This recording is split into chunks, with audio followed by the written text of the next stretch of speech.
What do you think of when you hear the name of Van Gogh? A cut of ear, poverty and suffering, a crazy angry genius? These are only stereotypes. They came from movies and popular books. In reality, he was thoughtful and quiet. Today we'll talk about the silent deep artist who made a revolution in art. We will also talk about how medicine affected his vision, how many Vincent van Goghs actually existed, and how careful analysis is hidden inside the house of his brushstrokes. I read Van Gogh's letters to his brother Theo before I watched popular movies about him, and I was shocked how distorted his image is. In pop culture, he is shown as unstable, aggressive, even insane. Have you noticed these stereotypes too? Share in the comments. But the facts tell a different story. But of course Van Gogh did have a storm inside. But it came out in his art and in his rebellion against the rules. His uncles were art dealers and expected him to continue the family business. And here is a strange fact. As a child, he saw a grave with his own name, Vincent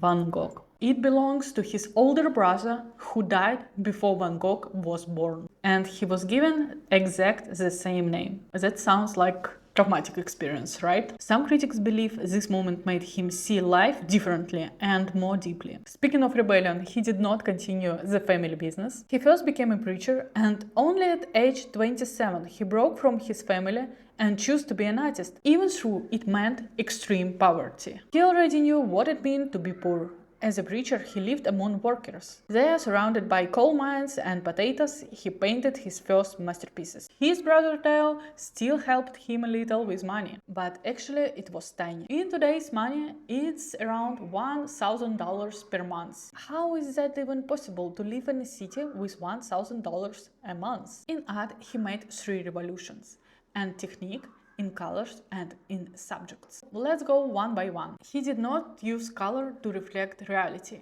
He used it to reflect emotions. Yellow from him symbolized life and hope, but also anxiety. Look at his paintings. What do you feel?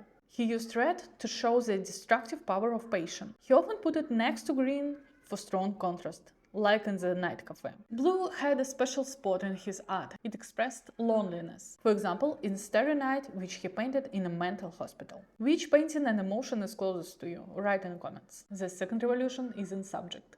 He painted ordinary people. Imagine, while Degas painted ballerinas and high society, Van Gogh painted the potato eaters. The contrast is shocking. He also gave soul to objects. In his painting Shoes, it's not about shoes at all. It's about the life and pain of the person who wore them. What do you think? What object represents your life the best?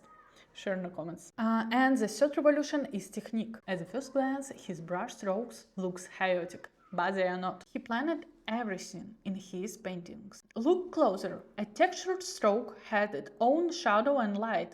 It catches light differently. He used this to create movement and energy in his paintings. Van Gogh worked like a scientist. He studied nature carefully. Quite different from the wild, crazy man we see in pop culture, right? In fact, Picasso fits the wild genius stereotype much more. There is a great video about him, check it out. Thank you for watching. Bye.